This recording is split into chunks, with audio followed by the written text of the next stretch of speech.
Thursday, December 8th, Simon Bay, not far from the Cape of Good Hope. Romain Tanazio is repairing his routers without any assistance, which otherwise would entail his disqualification.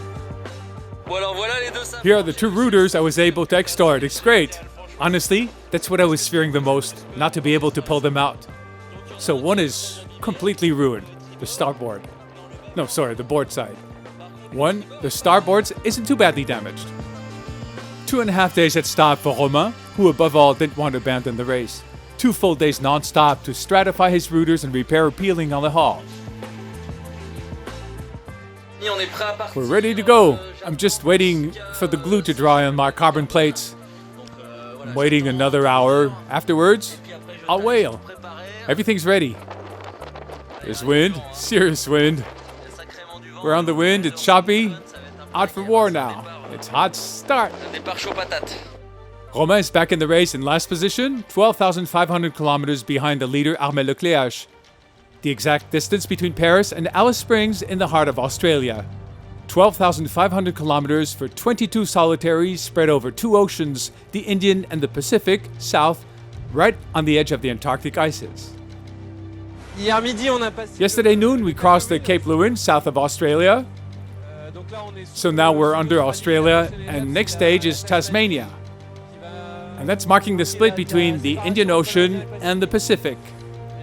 There's a lot of wind today, 35 knots with gusts at about 40 knots. The front will be passing soon, will turn southwestward in a few hours. Everything's fine, a little tiring because strong winds are here for the next days. The Great South in all its outrageousness, with its string of depressions falling invariably overall, chaotic sea, sneaky breakers, in other words, everyone's in the same boat, so to speak. So this morning, we're in the 40th. I don't know if you can see behind me. The sea isn't huge, just a bit untidy. It's war out there. Happy holidays, they wished me when I left the Figaro. Yeah, right. Did you see where we are? It's 4 degrees centigrade in the cockpit. Wow. My, oh my. It's hammering. How fast are we? 25 knots? 27? Means gonna have to reef. Yeah. First layer, the overalls, the boots with their gaiters, the jacket with the sleeves, the collar and the hood. That's it. Ready to sail into the arena. It's the battle dress. Let's go. To reef, jibe, go about, make more sail. Just as many tiring maneuvers for man alone, especially under those latitudes. Maneuvers that can last hours. And then there's speed. Speed is a skipper's friend as well as its foe. Friend for gliding, for the ranking, its enemy for the stress it originates, the risk it entails, and it's even harder at night. The boat's flying down waves at 30 knots sometimes before coming to an almost complete standstill. And it just means that you're being thrown around all over the place. You can hear the water rushing over the deck. And it's now that your mind starts to wonder what's going to happen. What happens if the structure fails? What happens if you hit something? I do wonder why I do it sometimes. 34th day of the race, while leading Armel Leclerc widens the gap by 190 miles with his direct opponent Alex Thompson. They just passed the south of New Zealand. Further back, it's time for a breather after a long sequence of lows. Sunshine, blue sky. Gosh, that feels good. I was closed in my cage for the last 3 days. It's great. Moving along really well, but after 3 days in the doghouse, it was going around in circles. So it feels good to get some fresh air. Even if after 3 days of runs and sprints, there are a lot of couple things, little things that are broken, rubbed, little stuff inherent to the sustained rhythm.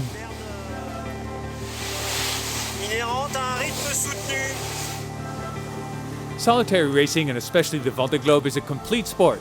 No weakness is allowed. You gotta be able to solve any problems, whether sporting, tactical, or technical. And for Thomas Rouillon, since he entered the Indian Ocean, damages have become his daily lot. Bon voilà, j'ai du coup une grosse galère. Ouah. Oh, this is a real pain. I've got the snorkel that cut open the hawse bottom.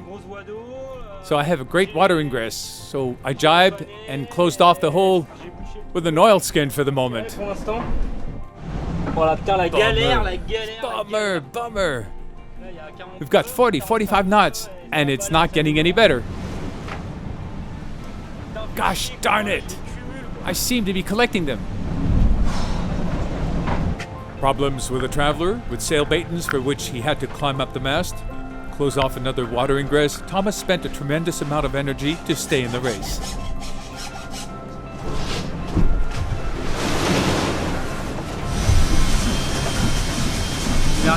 Last stage of repairs.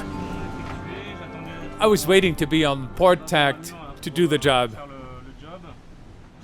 So I closed off the hole, tried to do as clean a stratification as possible, and normally it should hold until Les Sables d'Olonne. At the 37th day of the race, Lecléache, Thomson, Meillat, and Bayou are already in the Pacific South, but a huge storm may redistribute the cards for the pursuers. This southern depression is closing the entrance to the Pacific from the south of Australia to the Antarctic. It should pass on quickly, but it's going to be violent. We're expecting gusts of up to 50, 60 knots. It's sure that with SMA, we're better positioned than Jan is, I would say. These are violent phenomena that speed up below New Zealand. Right there below New Zealand, at the bad time, shall we say. So, I'm going to have to manage. No fooling around.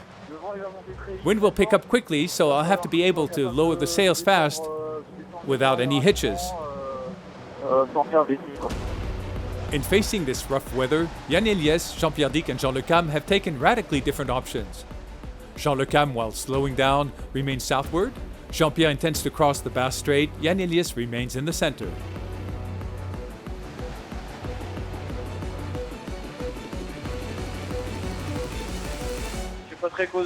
It's true. I haven't been very talkative lately. Well, simply because I was quite worried. And still am about the conditions we encounter. I had been slowing down the last 2 days, and it's true, I was too far ahead of Jean-Pierre Dick to cross Tasmania. I had called him. We had talked about it, and I had told him my intent was to cross southward. I hope it all goes well for him and for myself. Whoa. Oh my. It's hammering. Wow. 47 knots. With hail. Oh, come on, my friend.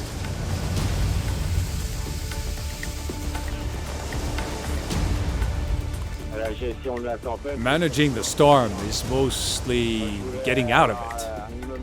I want to have the least speed compared to the waves. If you don't have enough speed in relation to the event, it's going to take over. But then again, you can't go too fast either. It's a silly game. 2 degrees near of the pilot setting and you're screwed. And then you're in real trouble. The Austral storm is worthy of its reputation with peaks of 70 knots, 7 to 8 meter troughs of the sea, and rock waves abreast. I got whacked by a wave the first time. I ended up with my head in the planking across. I went under the chart table. Ended with the face on the opposite side. And the 2 other times, I felt it coming, so I lay in front of the chart table, held onto it with one hand, so not to end on the other side. It's starting to weigh on me. I'm sick and tired of having to manage these kind of situations, while my buddies, they don't bother with those things, those considerations. Well, that's the way it is, huh? In the end, it's Jean Le Cam who comes out the nicest. His option south allowed him to get within 30 miles behind Yann Eliès, and mostly move up a place in the ranking, and gain a good 100 miles on JEAN-PIERRE, who chose to pass between Australia and Tasmania. Land! Land! There you can see Tasmania. Here, the Corman Group Islands. Here I'm in the Bass Strait. The oriental part. Lots of waves, very impressive. This incredible option will have cost him no less than 500 miles, a detour of almost 1,000 kilometers, the price for safety. It's not at all over. Well, be careful, huh? Here, we're in a phase. We've let things go by. Now we're moving back towards the depression in the wavy zones, following up the depression, which doesn't mean there won't be any wind in there. It's quite tough. The depression, which is quickly moving eastward, should push Jérémy Bayou and Paul Meillat towards the two leaders who've been slowed down by a great windless bubble right on their trajectory. In terms of strategy, the coming days are going to be a little complicated. I'm going to switch rhythms a little, change to a calmer mode, which will allow me to breathe, rest, and also do some maintenance. There are a couple little things to attend to. Nothing too serious, but I'm going to have to do it. So the boat is 100% effective for what's to come next. Next is to keep Alex Thomson in the rearview mirror, avoid braking above all, and cross the Cape Horn leading by far on Christmas Day. To each their own race, this 8th edition could also be called the Vendée Globes. So much are performances, motivations, and stories different. A Vendée Globe, The Vendée Globe, you try to win, or end at least. Gonna have trouble catching up with Armel and Alex, so the objective now is to finish the race, hang on to this dream, navigating in this impressive wilderness. The Indian Ocean is really something. C'est quand même quelque chose. 12,500 kilometers away from the leaders, Romain Athanasiou is back in the race thanks to his persistence. So friends, I'm moving along, reaching at 35 knots. 35 knots winds and the boat is at 22, 23 knots. I'm going to shorten the sails a little because gotta watch the equipment. We're in the south, it's windy and it's cold.